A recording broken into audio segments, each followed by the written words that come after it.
Should nothing of our efforts stand, no legacy survive, unless the Lord does raise the house in vain, its builders strive. To you who boast tomorrow's gain, tell me, what is your life? A mist that vanishes at dawn, all glory be to Christ. Thank you for listening to today's edition of the Open Bible Podcast. My name is Ethan Jones, and today I'll be your host. This month we're doing something a little bit different, putting together daily devotionals through the Proverbs for this month of January. As with all other episodes of this podcast, our hope is that this series would serve to the edification of our community of believers in Ponoka, as well as anyone beyond who might be listening. So wherever you are today, I want to welcome you. My prayer is that today's devotional would truly be an encouragement for you in your walk with the Lord today. Today's passage comes from Proverbs chapter 11. So far, we have seen in this book of Proverbs a trend of teaching on righteous and godly living and how it is tied to wisdom itself. We have been hearing again and again, when we are wise, we are obedient, and when we are obedient, we are acting in a wise manner. The two are tied.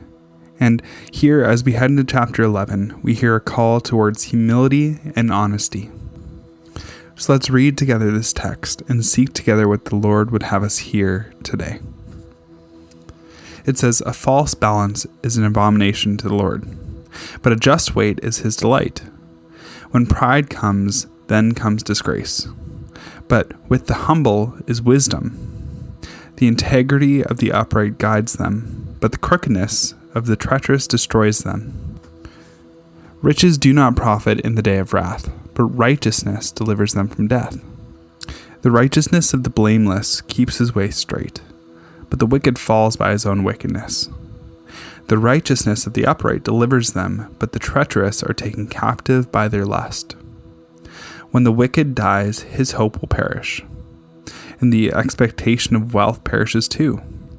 The righteous is delivered from trouble, and the wicked walks into it instead. With his mouth the godless man would destroy his neighbor, but by knowledge the righteous are delivered. When it goes well with the righteous, the city rejoices, and when the wicked perish, there are shouts of gladness. By the blessing of the upright a city is exalted, but by the mouth of the wicked it is overthrown. Whoever belittles his neighbor lacks sense, but a man of understanding remains silent. Whoever goes about slandering reveals secrets, but he who is trustworthy in spirit keeps a thing covered. Where there is no guidance, a people falls, but in an abundance of counselors there is safety. Whoever puts up security for a stranger will surely suffer harm, but he who hates striking hands in pledge is secure. A gracious woman gets honor, and a violent man gets riches. A man who is kind benefits himself, but a cruel man hurts himself. The wicked earn deceptive wages, but the one who sows righteousness gets a sure reward. Whoever is steadfast in righteousness will live, but he who pursues evil will die. Those of a crooked heart are an abomination to the Lord, but those who are blameless in their ways are his delight. Be assured, an evil person will not go unpunished, but the offspring of the righteous will be delivered. Like a gold ring in a pig's snout is a beautiful woman without discretion. The desire of the righteous ends only in good. The expectation of the wicked is wrath. One gives freely, yet grows all the richer. Another withholds what he should give, and only suffers want. Whoever brings blessing will be enriched, and the one who waters himself will be watered. The people curse him who holds back grain, but a blessing is on him who sells it. Whoever diligently seeks good seeks favor, but evil comes to him who searches for it. Whoever trusts in his riches will fall, but the righteous will flourish like a green leaf. Whoever troubles his own household will inherit the wind, and the fool will be the servant to the wise of heart. But the fruit of the righteous is a tree of life, and whoever captures souls is wise. If the righteous is repaid on earth, how much more will the wicked and the sinner? The call of the Christian is a great one.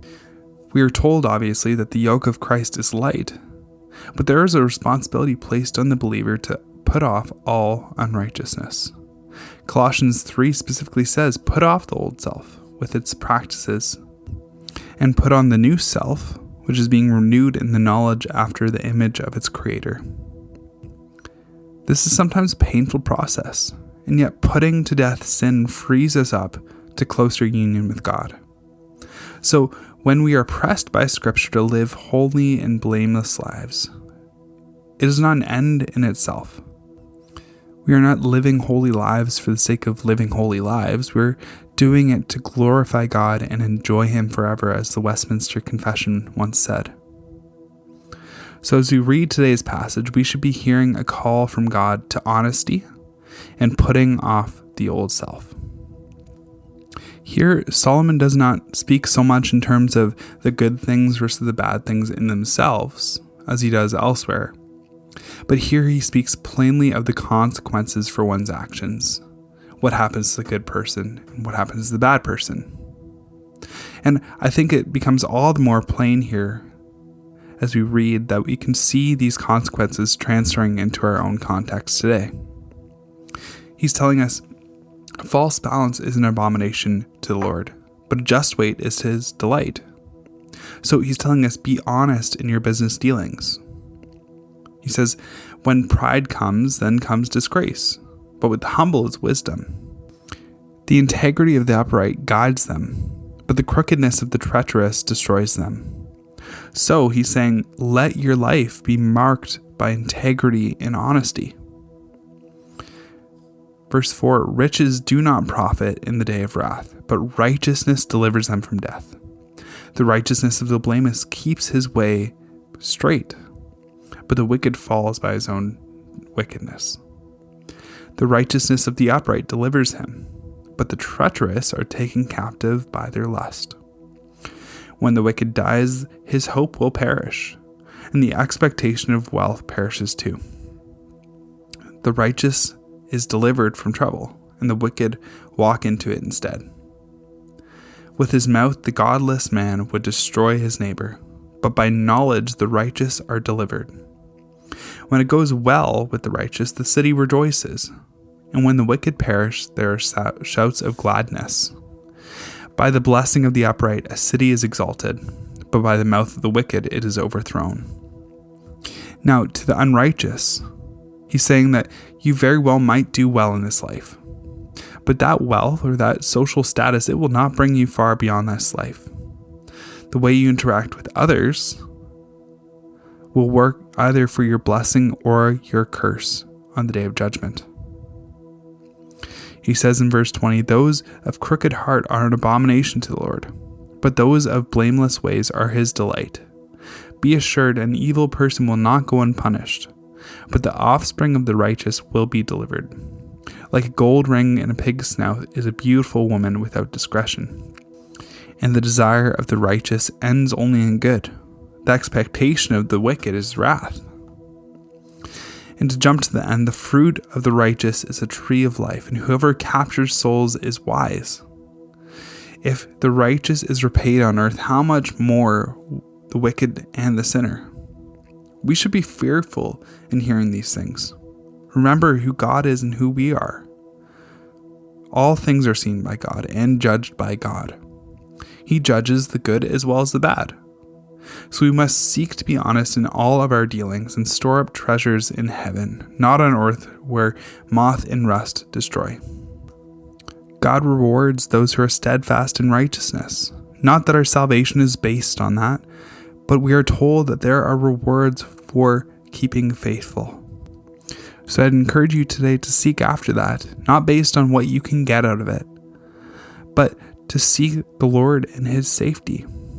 Practically, I want to point you to what Solomon wrote back in verse 14, where there is no guidance, the people falls, but in abundance of counselors there is safety. We should be actively seeking guidance in this journey of faith. We shouldn't be seeking to do this on our own, but rather seek the guidance of the Spirit along with the sharpening of multiple mentors and counselors. Discipleship is not just for new believers. It's a lifelong journey. So if you do not have someone you can go to be sharpened in the faith, I want to strongly encourage you to seek that out.